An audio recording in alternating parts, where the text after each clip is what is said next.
नमस्कार, मैं हूं चंदन कुमार। जमालपुर कॉलेज जमालपुर के हिंदी विभाग अ, से मैं संबद्ध हूं। प्यारे छात्रों, आज हम बात करेंगे कबीर के दोहे पर, जो बीए पार्ट 1 के द्वितीय पत्र में हमारे पाठ्यक्रम का हिस्सा है। तो कबीर कौन थे? कबीर की काव्य कला क्या है?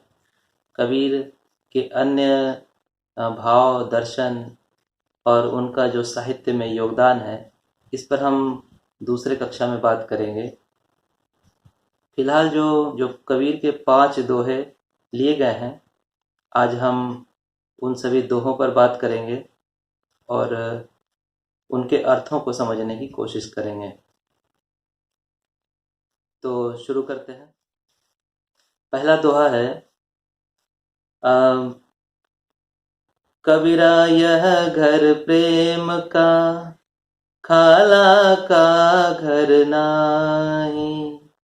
शीस उतारे भुइ धरे, तब पैठे घर माही। तब पैठे घर माही। इसका अर्थ ये है, प्रेम का घर वैसा नहीं होता है जहाँ कि हम जैसे कि हम बुआ के यहाँ चले जाते हैं जब मन होता है तब, दीदी के यहाँ चले जाते हैं जब मन होता है तब। खाला का घर नहीं है प्रेम का घर। प्रेम की जो भाव भूमि है, उसके बारे में कबीर दूसरी पंक्ति में लिखते हैं, शीश उतारे भुइ धरे, तब बैठे घर माहे। कबीर कहते हैं कि ये प्रेम का ऐसा घर है, प्रेम एक ऐसा भाव भूमि है जिसको पाने के लिए शीश को उतारना पड़ता है। जिसको पाने के लिए शीश यानी अहंकार रूपी जो शीश है, अहंकार रूपी जो घमंड रूपी जो हमारा सर है, उसको झुका के तब हम उस घर में प्रवेश कर सकते हैं। ऐसा घर नहीं है जहाँ की हम जाएं आए सहजता से।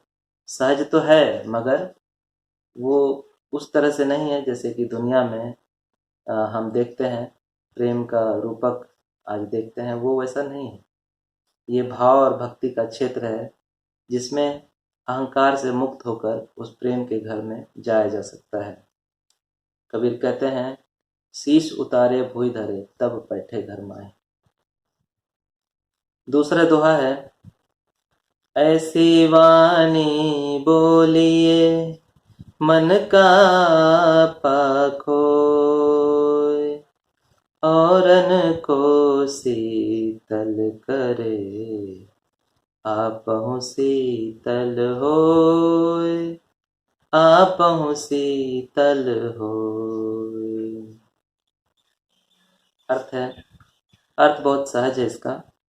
कबीर कहते हैं कि ऐसी वाणी बोलनी चाहिए हमें जो अपना और दूसरों के भी मन का आपा खोल दे। मन का जो भाव है उसको सहजता से खोलने के लिए काम कर सके। हमें हमारी वाणी ऐसी होनी चाहिए ताकि हम दूसरों को खुश कर सकें, दूसरों को संतुष्टि का एहसास करा सकें, दूसरे लोग हमसे जुड़ सकें और प्रेममय तरीके से हम एक दूसरे से संबद्ध हो सकें।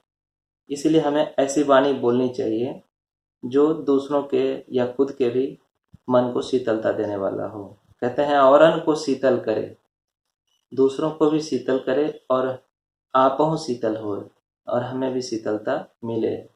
असल में इस कविता के विशेषार्थ के तौर पे मैं बताना चाहूँगा कि जब भी हम कुछ बोलते हैं अपनी जुबान से, तो ये बोलने की प्रक्रिया बहुत ही तीसरे धरातल पर होती है। उसके पहले हमारा जो एक मन होता है, हम उसमें अगर हमारा मन अगर सकारात्मक है, ऊर्जामय है, सद्गुणों से भरपूर है, तो हमारी जुबान से भी वैसे ही भाषा निकलेगी जिससे कि सकारात्मकता का एहसास होगा।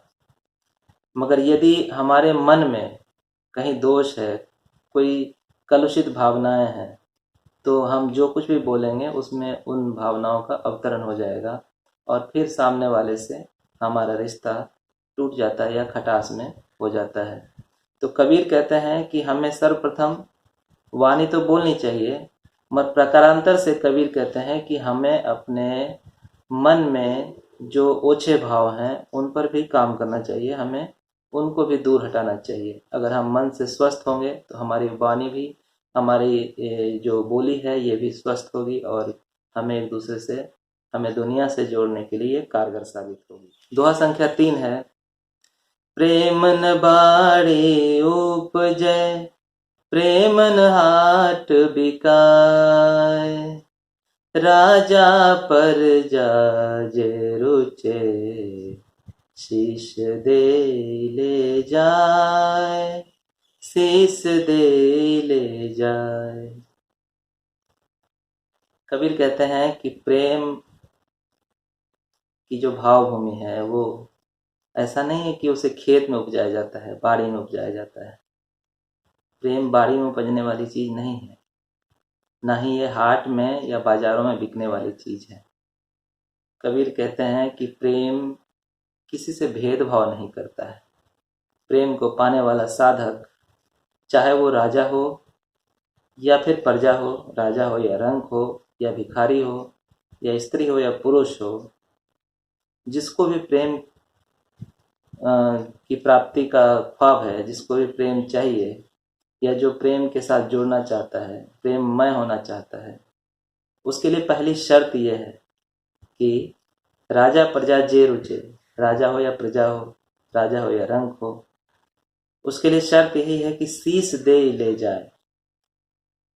बहुत बड़ी शर्त है। शीश मतलब माथा, सर मतलब अहंकार रूपी जो सर है उसे झुकाकर तब प्रेम के घर में जाना होता है, प्रेम को प्राप्त करना होता है।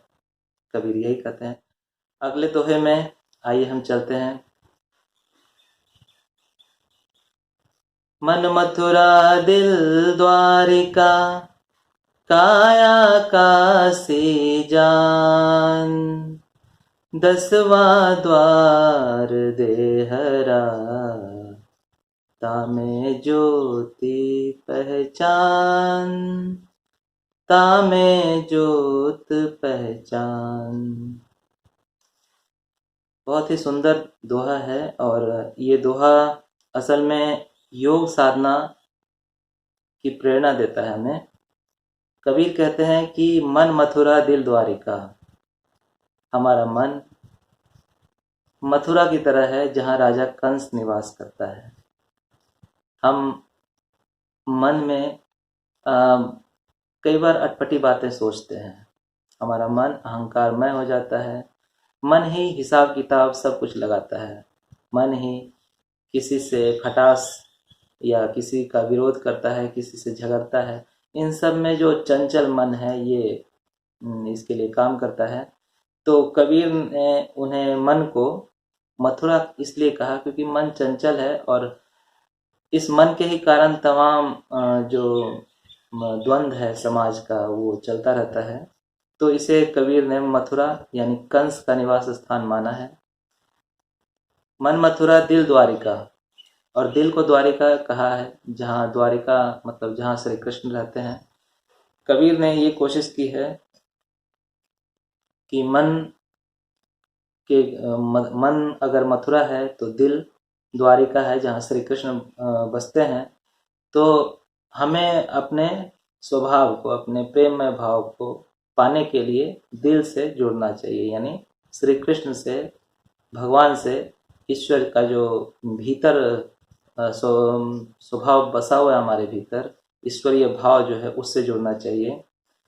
काया काशी जान, कबीर कहते हैं कि पूरे काया को, पूरे शरीर को हम काशी समझ सकते हैं, दिल को द्वारिका समझ सकते हैं और मन मथुरा है। आगे कहते हैं 10वां द्वार देहरा, देह का जो 10वां द्वार है, देहरा मीन्स देह, 10वां मीन्स 10 और द्वार मीन्स दरवाजा। जो 10वां द्वार देह का है, तामे ज्योति पहचान। कबीर कहते हैं उसमें ज्योति होती है, वो तामे, ये आज्ञा चक्र को कबीर 10वां द्वार कहते हैं। अगर साधक ध्यान में जीवन जीता है और साधनाएं करता है तो वह अपने मन पर विजय प्राप्त करके, कंस पर विजय प्राप्त करके, अपने दिल में परमात्मा का अलख जगा करके, पूरे शरीर को काशी समझ करके, भगवान शिव का वास स्थल समझ करके जब अपने साधनाओं में वो आगे बढ़ता है तब उसे 10वें द्वार की अनुभूति होती है और उस 10वें द्वार पर उसे आत्म ज्योति का साक्षात्कार होता है और यही साधक का परम लक्ष्य होता है। तो कबीर कहते हैं कि योग मार्ग में हमें उस 10वें द्वार को देखना चाहिए, उससे होकर गुजर के हमें उस ज्योति को पहचानना चाहिए। 5वां दोहा और अंतिम दोहा है इस पाठ्यक्रम का। कहते हैं, 7 समंद को मसी करो, लेखनि सब बन राई, धरती सब कागद करो, हरि गुण लिखा न जाय, हरि गुण लिखा न जाय। बहुत ही प्यारा दोहा है। कबीर कहते हैं कि 7 समंद को मसी करो, मतलब 7 समुद्र को मसी मन से स्याही बना दो। मसी मतलब स्याही होता है।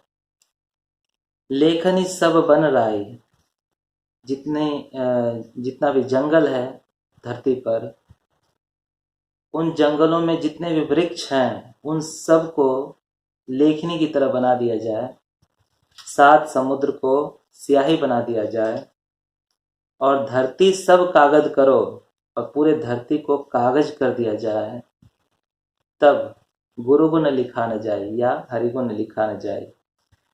कबीर कहते हैं कि तब भी हरि का गुण नहीं लिखा जा सकता है।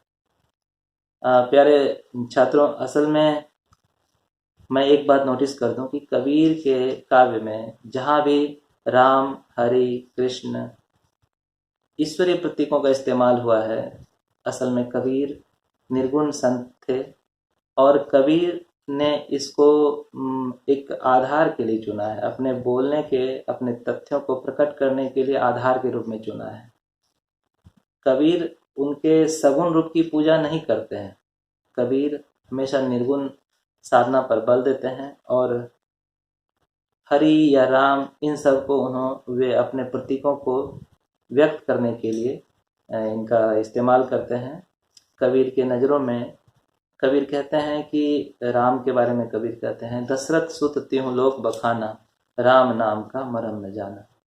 दशरथ सुत तीनों लोक बखाना, मतलब दशरथ के बेटे के रूप में तीनों लोग जिसका नाम लेता है, राम का नाम लेता है, उस राम का मर्म दुनिया नहीं जानती है। तो आज भर इतना ही। बहुत बहुत धन्यवाद। हम अगले कबीर के काव्य कला पर अगले क्लास में बात करेंगे। नमस्कार।